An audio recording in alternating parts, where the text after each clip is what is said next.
Bonjour. Donc, ça sera une présentation donc, à deux voix avec collègue Daniel Pic, donc sur la modélisation de la maturation des baies de raisin et donc du concept au transfert. Donc ce qu'on a choisi de présenter, c'est plus la genèse du projet, comment on a été amené à collaborer ensemble. Donc on ne vous présentera pas forcément beaucoup de résultats, on ne rentrera pas dans les détails méthodologiques et des résultats, mais plutôt notre histoire, on va dire, partenariale. Donc, pour démarrer, tout d'abord, donc, je me présente, donc Étienne Goulet, je suis le directeur technique d'Interloire. Interloire, c'est donc l'interprofession des vins du Val-de-Loire. Donc très rapidement, pour ceux qui ne connaissent pas les interprofessions viticoles, pour Interloire, il y a 4 grandes missions. Tout ce qui est études statistiques pour analyser l'offre, la demande. On a une grande mission aussi sur le développement technique et donc le développement également de la qualité des vins. Organiser et harmoniser les pratiques et les relations professionnelles en usage, donc les relations surtout entre la partie viticole, producteur, et puis la partie négoce. Et puis promouvoir en France et à l'étranger nos appellations. Donc ça, c'est la mission principale, hein, la promotion de nos appellations pour l'interprofession. Mais vous voyez qu'il y avait marqué « Favoriser le développement technique régional ». Donc ça, c'est l'objet, on va dire, la mission du service technique à Interloire. Donc qui travaille avec une commission technique d'élus, représentants viticulteurs et représentants négoces. Et donc le président de la commission technique, donc Jean-Michel Maury, ici dans la salle, est en charge aussi d'animer avec moi cette commission d'élus. Donc les missions techniques de l'interprofession, rapidement, l'Observatoire de la qualité, c'est tout ce qui est suivi aval de la qualité des vins, des veilles concurrentielles sur nos produits. Le transfert d'informations techniques, donc on va y revenir tout à l'heure, donc avec le site internet, des colloques, des plaquettes, etc. Et puis, le soutien financier aux actions de recherche, expérimentation et de développement. Donc en fait, le projet Maturab, hein, qu'on va vous présenter, est finalement à l'interface entre le soutien financier aux actions de recherche et de développement, et puis le transfert d'informations techniques. Donc, une petite diapositive pour vous dire qu'on représente environ 2700 vignerons, 190 négociants, et qu'on couvre environ 40 000 hectares. Et puis, donc, toute cette promotion, tout ce soutien à la technique, c'est possible grâce aux cotisations versées par les vignerons et les négociants. Voilà, c'est à peu près un petit peu plus de 3 centimes d'euros qui est reversé à l'interprofession par col, donc par bouteille. Alors, sur le projet en tant que tel, donc sur la genèse du projet, la collaboration INRA-Interloire, donc je remonte, hein, on est sur 2000-2006, et puis on va arriver à la fin en 2015. Donc 2000-2006, je parle de la thématique d'étude, donc Maturab, c'est sur la maturation du Cabernet Franc. Donc tous les ans, et depuis de nombreuses années, on recense les besoins exprimés par la profession, donc lors de réunions de la commission technique Interloire. Et la problématique de la maturité du Cabernet Franc était ressortie déjà à l'époque comme une des thématiques prioritaires. Il faut savoir que le Cabernet Franc, c'est le cépage principal en rouge au niveau du Val-de-Loire, moyenne vallée de la Loire, donc c'est-à-dire toutes les appellations Anjou, Saumur, Saumur-Champigny, Chinon, Saint-Nicolas de Bourgueil, etc. Alors cette thématique était bien évidemment déjà travaillée par les organismes scientifiques et techniques nigériens, mais on avait besoin également d'aller plus loin. Et puis, donc en parallèle, c'est là où ça se rejoint, on a eu la création en 2005 d'une unité mixte technologique Viniterra, donc qui regroupe l'Institut français de la vigne et du vin, l'INRA d'Angers, l'École supérieure d'agriculture d'Angers, et puis la cellule terroir viticole, qui est une petite association. Donc finalement, la première étape de ce projet, elle a eu lieu en 2005-2006 avec des échanges entre l'UMT Viniterra et l'INRA de Grignon.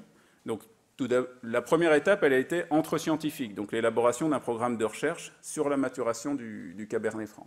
Et puis, comme la profession viticole a souhaité tout de même structurer depuis 2007, il me semble, un petit peu la recherche et puis la profession, il se trouve que le poste de directeur technique d'Interloire que j'occupe, il est également partagé avec la direction régionale de l'Institut français de la vigne et du vin, donc de l'Institut technique national pour la filière viticole. Donc ça permet aussi un meilleur échange, on va dire, entre les organismes scientifiques et techniques d'un côté et la profession. Donc c'est tout naturellement que, on va dire en 2007, fin 2006, début 2007, il y a eu donc la présentation, par Daniel d'ailleurs, du programme de recherche auprès de la commission technique Interloire, et donc une validation des professionnels sur ce projet, et donc une contractualisation Interloire, INRA, GMPA. Donc, sur ce contrat, l'objectif, c'était donc un programme de recherche. Donc, les objectifs, c'était de prédire les cinétiques d'évolution des indicateurs de la maturité des baies de raisin de Cabernet Franc. Comment on comptait s'y prendre? Donc, en sélectionnant des variables clés de la maturation à partir donc, de la littérature, de l'expertise humaine et de données expérimentales. C'est là où on va voir le lien entre les instituts techniques et entre la recherche. Et puis, donc, pour aboutir finalement à un outil de prédiction de la maturité des baies de raisin de Cabernet Franc, pour aider à la décision, notamment les vignerons, les conseillers, etc., pour le choix de la date de vendange, l'orientation des vendanges parcelle par parcelle. Il faut savoir que pour le vin, l'important, bien évidemment, c'est la qualité du raisin. Après, on a tous les process œnologiques qui sont très, très importants également, mais la qualité du raisin, c'est ce qui nous préoccupe le plus.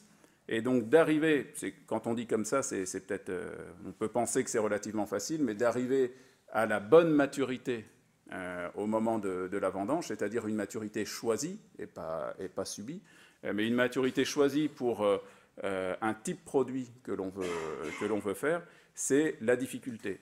Et à une semaine près, on peut tout changer. Donc, soit en décalage de maturité. Voilà, il n'y a pas une maturité possible, il y a des maturités différentes en fonction des produits que l'on veut faire.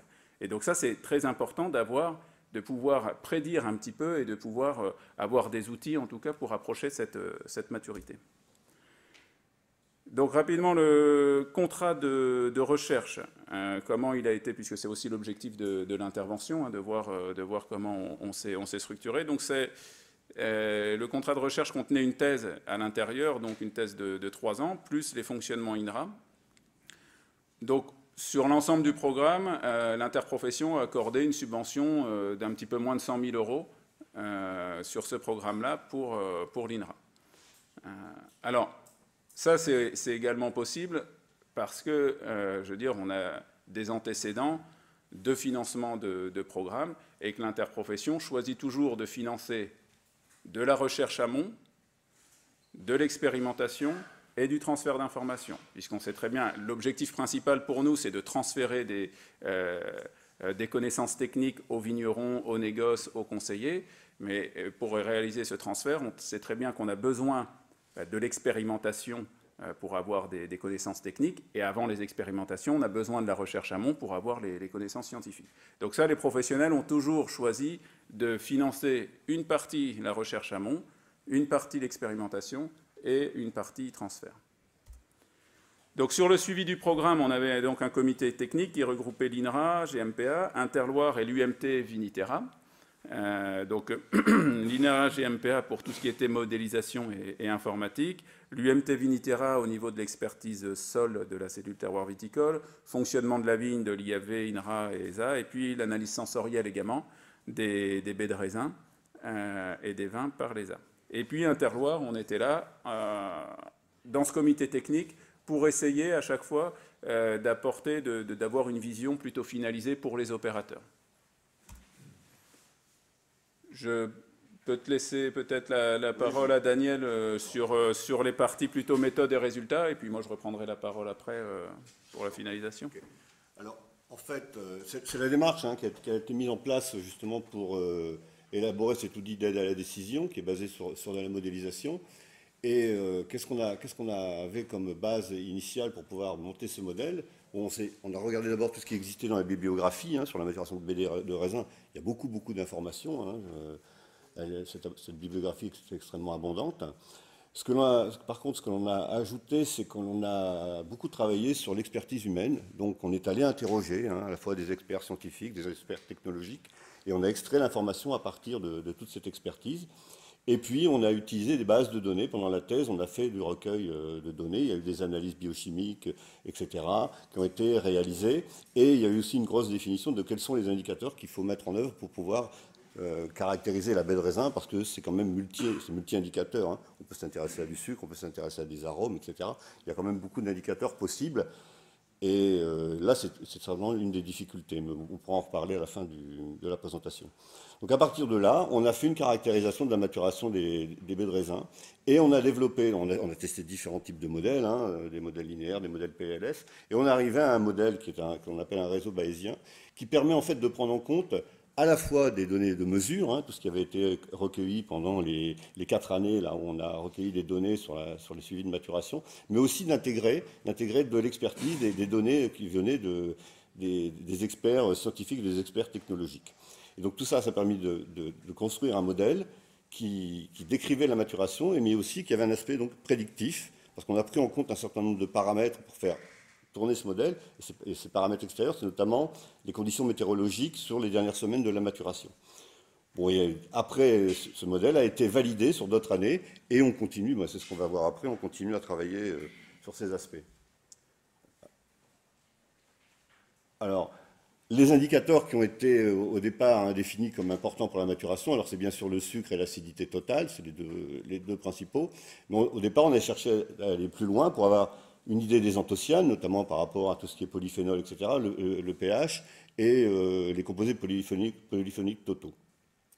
Et on a regardé un grand nombre de variables qui pouvaient avoir une influence justement sur la construction de ce modèle, des variables culturales, hein, comme les rendements, les porte-greffes, des variables pédologiques, des variables climatiques, comme température, ensoleillement, etc., dont on pouvait avoir la mesure quotidiennement, et puis d'autres types de variables, hein, qui étaient les stades foliaires, le potentiel, etc. Donc de tout ça, on a fait un tri. Hein, on a d'abord regardé quelle était, donc par rapport notamment à l'expertise des scientifiques et l'expertise des technologues, on a regardé par rapport à ces différents indicateurs de maturité, quelles étaient les variables qui étaient importantes à prendre en compte. On peut prendre un exemple, par exemple, ce qui sortait qu'est-ce qui est important sur l'évolution de la teneur en sucre des baies de raisin, c'était notamment la température, l'ensoleillement, l'alimentation hydrique, le rapport feuilles-fruits, les cinétiques des cycles végétatifs et le type de sol. Et on a pu comme ça décliner un certain nombre de variables qu'il fallait prendre en compte pour pouvoir décrire l'évolution des baies de raisin. Je vais repasser la parole à Étienne, parce que là, c'est donc tout le réseau sur lequel on a travaillé. Oui, bon, vu qu'on a un petit peu de retard, on va passer vite. On avait dit qu'il y avait la partie bibliographique, recueil d'expertise, et puis toute la partie expérimentation, recueil de données expérimentales. Donc là, on avait effectivement un réseau de 26 parcelles de Cabernet Franc en Touraine et en Anjou, où on suivait la maturation 4 à 5 semaines avant récolte, donc on faisait pas mal d'analyses dessus. Donc ça, Daniel vous l'a dit, on a testé plusieurs modèles. Enfin, l'équipe de Daniel a testé plusieurs modèles pour arriver finalement au réseau bayésien. Alors voilà un exemple. Ah oui, voilà à quoi ça ressemble là. Donc finalement les trois variables qui ont été retenues, c'est la teneur en anthocyanes, les sucres et l'acidité totale, qui sont en fait influencés par des paramètres tels que la pluviométrie, la température, la durée de l'insolation par jour et l'humidité relative. Et on a bâti un réseau qui est en interaction. Hein. Dans chaque rond, vous avez les paramètres du modèle. Les flèches représentent les interactions pour pouvoir ensuite prédire à un temps T+1, généralement c'est un horizon d'une semaine, quelle sera la teneur en sucre, la teneur en anthocyanes et l'acidité. Alors pourquoi ces paramètres-là? Parce que déjà on avait des données dessus, et notamment des données expertes qu'on n'a pas forcément sur les autres variables sur lesquelles que j'ai évoquées avant, comme la composition aromatique, etc. Mais ça, on va y travailler. Voilà.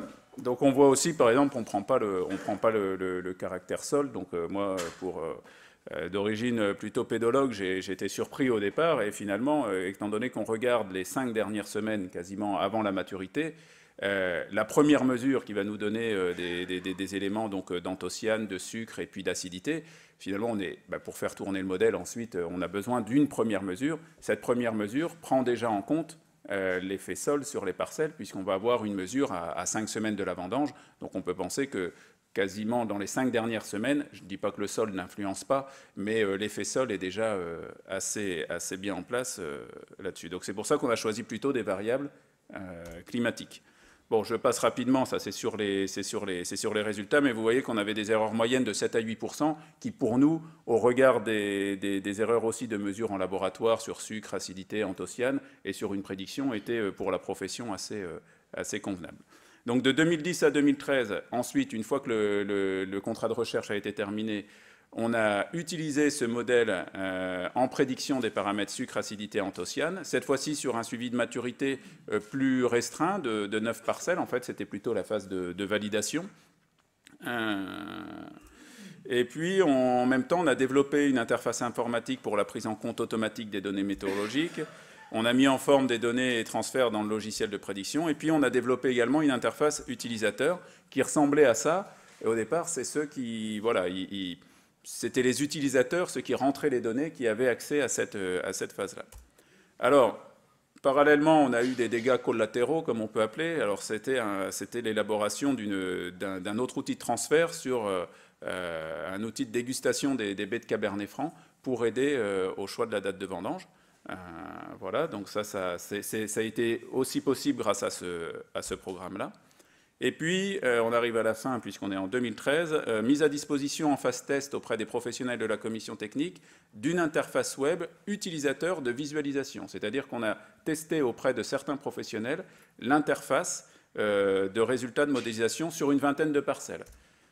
Et donc ensuite, on a enquêté ces professionnels pour savoir si cette interface déjà apportait un intérêt, parce que c'est quand même pour eux. Donc heureusement, ils nous ont dit que oui, c'était quand même utile d'avoir une prédiction de la maturité. Et puis ils ont demandé un certain nombre d'améliorations. Et puis, puisque nous on faisait sur un réseau collectif, ils ont aussi demandé s'il était possible de pouvoir avoir une utilisation individuelle, donc c'est-à-dire sur sa propre parcelle. Donc ça, ça nous a forcé un petit peu à changer pas mal de choses. Et finalement, la décision de la commission technique, ça a été de financer, d'attribuer un budget pour créer une interface web interactive, cette fois-ci, et puis de mettre cette interface web sur le site Techniloire. Alors, je passe rapidement, ça c'était sur le cahier des charges de l'interface web, avec une partie site web MaturaB, et puis une partie INRA, serveur de calcul. Donc 2014, parce que ça aussi, ça fait aussi partie du programme de recherche, c'est la négociation entre Interloire et l'INRA sur les accords de propriété et la licence d'exploitation du modèle. Parce que voilà, on travaillait ensemble depuis quand même plusieurs années, on avait des contrats, mais on a été aussi obligé de renégocier un petit peu sur les accords de propriété, puis comment exploiter le modèle. Et ensuite, on a choisi un prestataire pour la création des services web. Voilà, donc actuellement en 2015, on est en phase de réalisation de l'interface. Le prestataire travaille avec l'équipe de Daniel en ce moment même. Il y a des phases de test et on pense à une mise en ligne opérationnelle prévue pour les vendanges 2015. Donc on insiste, c'est une interface en accès libre et gratuit pour tous les opérateurs d'Interloire. Donc un apport d'un service, un outil d'aide à la décision collectif, puisqu'on aura toujours un réseau de parcelles collectifs sur lesquels on va faire tourner les modèles, mais également individuel, parce que le viticulteur pourra cliquer sur une parcelle, rentrer ses premières mesures et avoir sa modélisation de sa propre maturité sur sa propre parcelle une semaine après, voire 15 jours, mais on va plutôt dire une semaine, puisque les qualités... bon, ça je passe, c'était des exemples, mais ça c'est des... Voilà, et pour le perspective, donc on va... Daniel en a parlé, améliorer le modèle Cabernet Franc.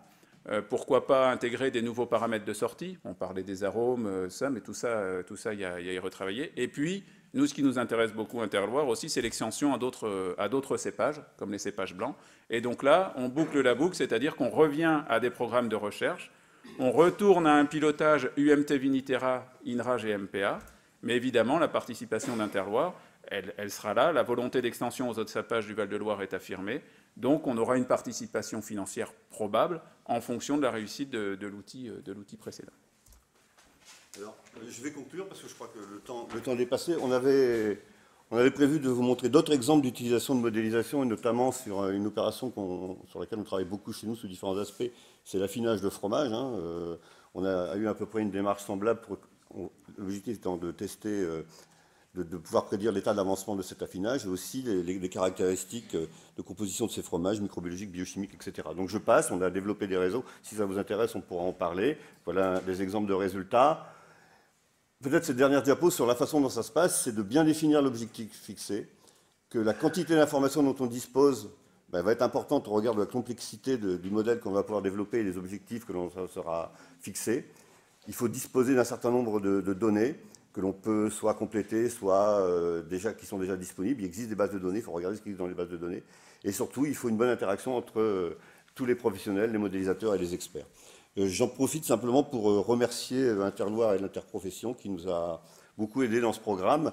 Et on a eu, je crois, une bonne collaboration, parfois avec des coups de frein, des coups d'accélérateur, mais quelque chose qui s'est très bien passé, qui, j'espère, va continuer dans les années à venir. Merci.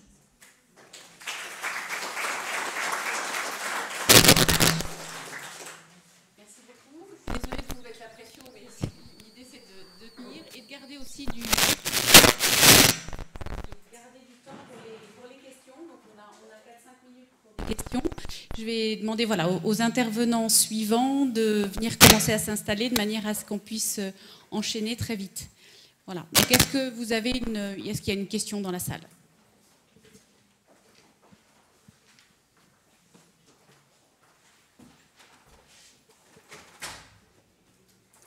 Pas de question. Est-ce que dans l'autre salle, vous avez une question? Sinon, j'en ai une en stock. Hein. Ah. Tania. Est-ce que d'abord on... Oui. Bonjour, je suis Tania Rougier du pôle de compétitivité Céréales Vallée. Donc, je ne suis pas sur la vigne, mais j'ai une question. Là, vous avez fait un modèle qui travaille sur la dernière semaine, en fait, pour aller jusqu'à la maturation. Et donc, on est à une question de jours pour définir entre le moment de la mesure et le moment de la récolte. Ma question, c'est est-ce qu'on pourrait envisager à terme d'avoir un modèle qui prenne en compte une durée plus longue entre le moment de la mesure et le moment de la récolte? Alors, on n'est pas au jour, hein, on n'est pas au jour, on prédit à 7 jours pour le moment, ce qui va se passer 7 jours après. Oui, Hein? mais voilà, du coup, le viticulteur décide sur ces 7 jours le jour où il va récolter. Oui, on pourrait faire évoluer le modèle pour avoir des données sur chaque jour. Parce que ce qui se passe, en fait, une des difficultés, c'est la qualité. On utilise des prédictions météorologiques. Hein, et plus on s'éloigne, plus la qualité baisse. Donc, on est très bon à 1 jour, à 2 jours, à 3 jours, à 4 jours, jusqu'à 7 jours, c'est tout à fait correct. Après, ça se dégrade. C'est la météo qui est le facteur limitant aujourd'hui. Pas que ça, mais en tout cas, c'est un des facteurs limitants. Et qui est en plus indépendant de votre volonté. Oui. Merci. Juste pour compléter, oui, c'est bien un suivi sur les, on va dire, 5, voire peut-être même 6 semaines avant la date de maturation. Donc du coup, les cinétiques aussi de maturation peuvent être une source de données importante pour les vignerons. Il y a certes les valeurs seuil en sucre, en acidité, en anthocyane, où on se dit, mais de voir la tête en fait des courbes, la cinétique des courbes de maturation, ça peut être important aussi pour faire des liens avec des millésimes précédents, et puis l'orientation de la vendange. Il y a la date de vendange, mais il y a sur une parcelle donnée, en fonction de la cinétique de maturation, comment je vais orienter ma vendange. Au-delà même de la date de vendange, dans les différents types de cuvées, les regroupements de parcelles, comment je peux faire, et ça c'est plutôt la cinétique qui l'apporte. Donc on voit que c'est important de commencer 5 semaines avant la date probable de vendange.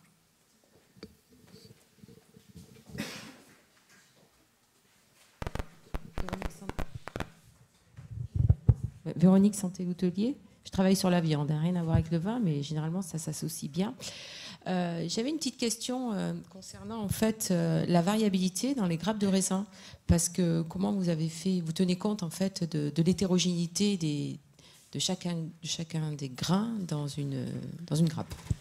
Ouais, alors évidemment, ça c'est pour toutes nos actions au niveau viticole, c'est l'échantillonnage, c'est vraiment quelque chose de très important. Donc On a des protocoles d'échantillonnage de 200B où on prend sur certaines grappes, sur certaines faces, où on essaye effectivement d'être représentatif de la parcelle. On sait très bien que c'est toujours très, très difficile.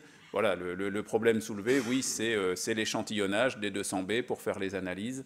Voilà. Alors, on y travaille, Institut technique, etc., depuis de nombreuses années.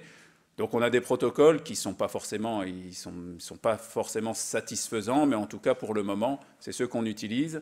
On travaille toujours à améliorer l'échantillonnage, le protocole d'échantillonnage, pour avoir une bonne représentativité. Mais donc on prend un petit peu, pour répondre concrètement à la question, on prend à différents niveaux de la grappe et à différents en face ensoleillée et face à l'ombre.